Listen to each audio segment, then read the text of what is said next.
Pessoal, beleza? Tudo bem? Tudo jóia com vocês? Voltamos aí para mais uma aula do nosso curso de História completo para concursos vestibulares e também pré-militar, Enem, seja o que for que caia o conteúdo de História na sua prova. O e-mail para mensagem historiacom1@outlook.com, Facebook, Insta, onde eu posto todos os dias dicas e exercícios. E o celular para mensagem, o 3291650267. Como você pode olhar aqui do lado, e aqui também o conteúdo é Resumão PM Bahia. E hoje nós vamos falar e terminar o chamado Brasil Colonial, parte 3. Especificamente vamos falar sobre a economia colonial, tranquilo? Lembrando que aqui embaixo nas descrições vai estar um link remetendo você a playlist de História do Brasil, que é super completa mesmo. Aonde vai estar lá, aula tanto, a aula tal, é sobre o Brasil colonial, que é super completa mesmo. Depois eu mostro os benefícios, ok? Vamos então entender a economia colonial. Pessoal, nós temos 3 fases da economia: pau-brasil, o açúcar e a mineração. Tranquilo? Vamos aqui entender. O pau-brasil.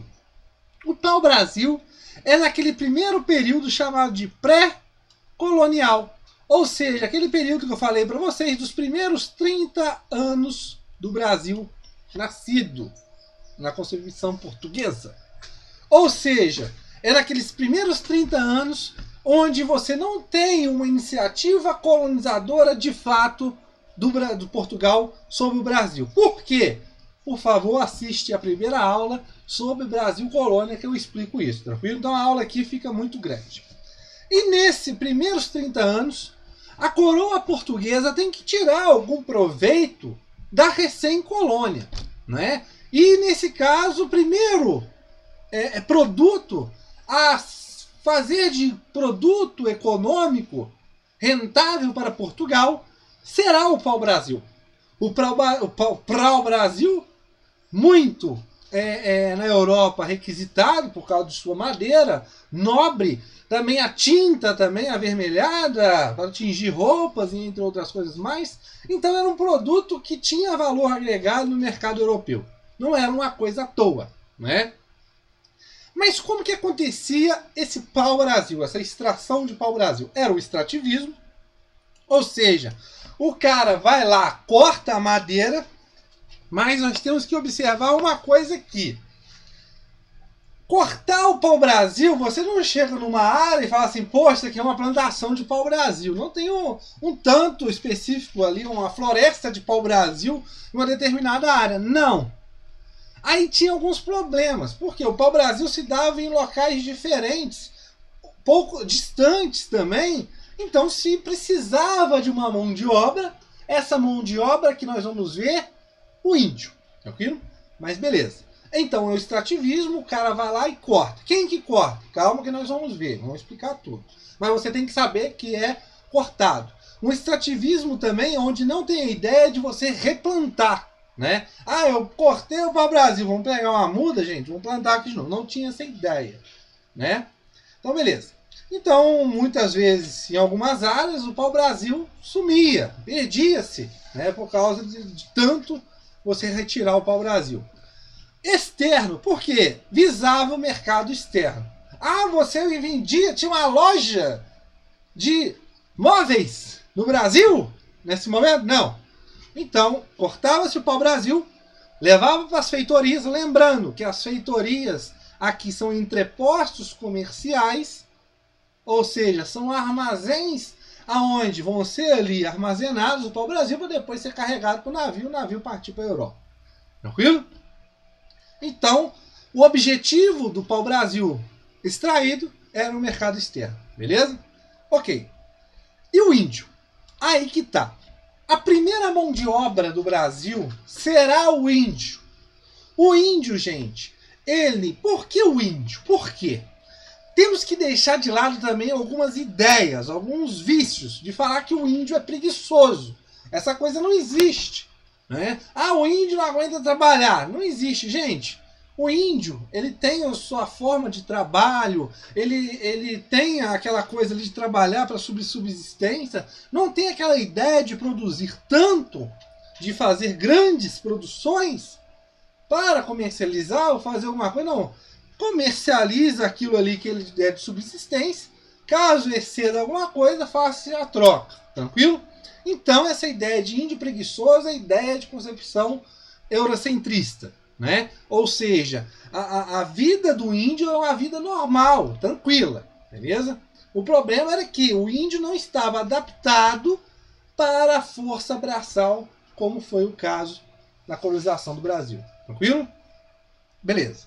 Esse índio trabalhava para o português, levava o português aonde tinha para o Brasil, porque ele conhecia a área, né? Ele morava ali nas redondezas, então ele levava o português, o índio cortava o pau-brasil, transportava o pau-brasil para as feitorias e carregava os navios. Ou seja, o índio fazia tudo, né? E o índio era retribuído através do famoso escambo. Ou seja, você cortou o pau-brasil, toma aqui um espelho, uma faca e tudo mais para você. Ah, o índio é meio tapado para aceitar essas coisas. Não. Naquele tempo, gente, essas coisas não existiam na vida cotidiana do índio. Então eram como se fossem coisas novas para o índio. Tranquilo? Beleza. Pau-brasil finalizou. Agora a economia açucareira. A economia açucareira nós observamos que começa a partir de 1930, quando Martim Afonso de Souza vem com as expedições para iniciar de fato o que? A colonização do Brasil. Tranquilo? Por quê? Lembre-se também da primeira aula de Brasil Colônia, onde lá eu explico. Então ele traz as primeiras mudas de cana-de-açúcar para o Brasil. E começa-se assim o cultivo da cana-de-açúcar. Nós temos que entender uma coisa muito interessante. O açúcar no mercado europeu também era um produto de valor agregado, muito rentável. Era muito comum naquele tempo você presentear uma pessoa com açúcar, ou no aniversário, no casamento, sei lá o que for, porque açúcar era visto como coisa de poder. Tranquilo? Como o cara tinha poder, tinha dinheiro. Beleza? Então beleza, tranquilo. E o açúcar era produzido principalmente no litoral. E aqui nós observamos uma coisa. Nesses primeiros anos da economia açucareira, nós observamos se ele é produzido no litoral, nós temos o quê? Uma grande concentração da população no litoral. Tranquilo, pessoal? Beleza. Visava o quê? O mercado externo também. Uma sociedade rígida. Aqui nós observamos, se vocês já viram, aquela imagem da Casa Grande, a senzala, o engenho de açúcar, o canavial, a igreja. Aquilo ali representava não só o engenho de açúcar, a fazenda, mas representava também a sociedade daquele momento.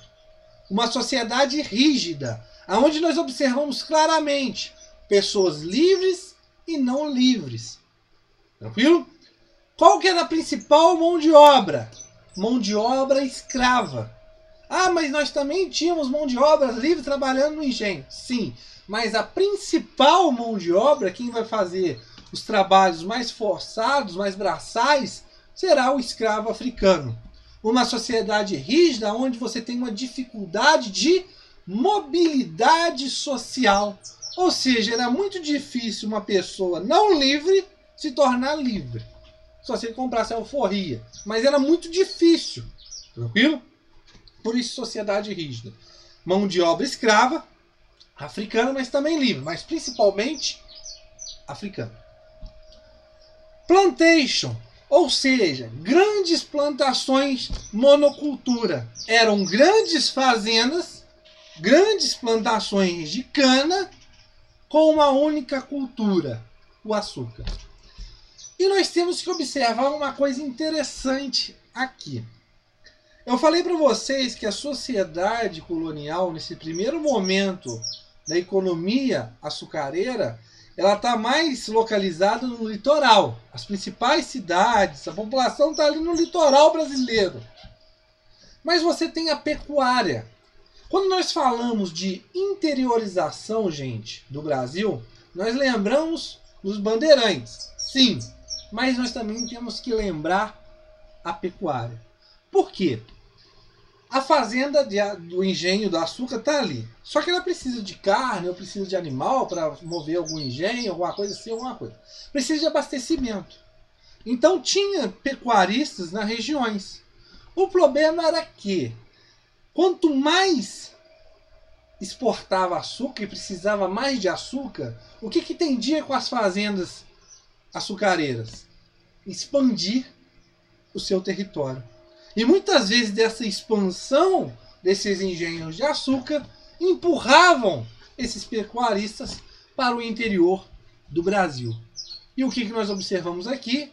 Também a ajuda da pecuária no desbravamento dos sertões brasileiros, no interior do Brasil. Ok? A mineração interior, aí que está. Quando nós observamos a mineração, nós já vemos que a concentração da população começa a mudar. Passa do litoral para o interior.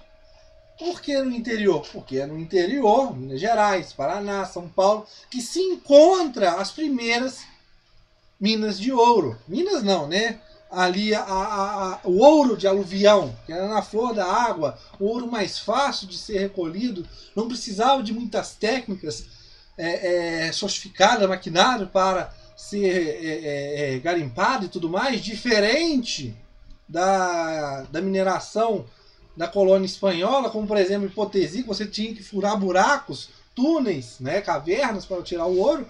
O ouro que for encontrado nesse momento é um ouro mais fácil de ser encontrado na flor da água, o ouro de aluvião. Tranquilo? Beleza. Então, os bandeirantes, na procura também por causa da crise da economia açucareira, devido à expulsão dos holandeses do Nordeste, que eu falei para vocês no tema União Ibérica, esses holandeses vão se fixar onde? Nas Antilhas. E serão um concorrente para o açúcar brasileiro. O açúcar holandês, ele tem valor mais agregado porque é um açúcar mais preparado, um açúcar mais fino. O açúcar brasileiro é um açúcar mais grosso, tranquilo? Um açúcar mais forte. Ou seja, o valor do açúcar holandês era muito melhor do que o valor do açúcar brasileiro. Nesse momento, nós observamos o declínio do açúcar. E nesse momento, nós observamos a incentivação dos bandeirantes de que, para buscar principalmente metais preciosos, mas também indígenas para ser escravos. Tranquilo, pessoal?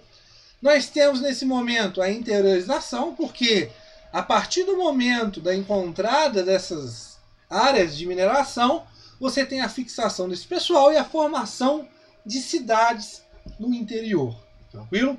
Uma sociedade flexível, diferente da sociedade açucareira.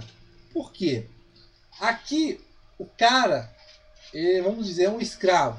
Mas se ele encontra uma pepita de ouro, ele pode ali comprar a sua liberdade. Então, nesse caso, você tinha uma sociedade que era mais flexível. Pessoas que eram, vamos dizer assim, mais ou menos pobres, começavam a garimpar de uma hora para outra e ficavam ricas. Tranquilo? Então, nós observamos essa sociedade mais flexível. Mas também um controle por parte da metrópole, por parte da coroa portuguesa. Por quê? Gente, o ouro é o principal produto dentro do Estado absolutista, numa política econômica, como eu expliquei para vocês, chamado de mercantilismo, o metalismo, aonde os reis procuram. Ou seja, o ouro ele tem que estar ali sendo garimpado, mas tem que ter condições do Estado fiscalizar, porque então vai acontecer contrabandos e entre outras coisas, né? Como a ideia do santo do pau oco, né? Então, você até observa ainda um controle por parte do Estado tão grande que você tem o quê? A remoção da capital de Salvador para o Rio de Janeiro. A proximidade com o quê? Com as regiões mineradoras. Tranquilo? Para melhor fiscalização. Aí você tem, por exemplo, impostos como o quinto, as casas de fundições, onde tinha a ideia de não poder mais transportar ouro em pó, em pepita, tinha que levar uma casa de fundição e aquele ouro tinha que transformar em barra, e nesse momento esse ouro transformado em barra recebia o selo da coroa, ou seja, ali você tem uma forma de fiscalizar. O cara chega lá, tira a parte da coroa e consegue ainda controlar o fluxo de ouro. Óbvio que essas coisas você tinha ainda contrabando, né? E entre outros, mão de obra escrava e homens livres, que também trabalhavam na mineração. E a urbanização. A mineração, gente, vai levar, e muito, a urbanização, a formação de cidades no interior. Espero que tenha gostado. Lembrando, entre no nosso canal, se inscreva em nosso canal. Lá nas playlists, você clicando aqui em cima nas playlists, você tem vários benefícios para vocês. Aqui o resumão PM Bahia não está aqui, mas já está aí para vocês, porque vocês estão assistindo a aula, né? Mas principalmente para vocês da PM Bahia, vocês têm essa playlist Pulo do Gato, que é super importante, e também essa playlist História do Brasil. A playlist História do Brasil, com o link que está aqui nos comentários, gente, essa playlist com esse resumão mais o Pulo do Gato, ela é super importante mesmo. Tranquilo? Espero vocês na nossa próxima aula, aonde nós vamos falar sobre o quê? Sobre Primeiro Reinado. Valeu, galera!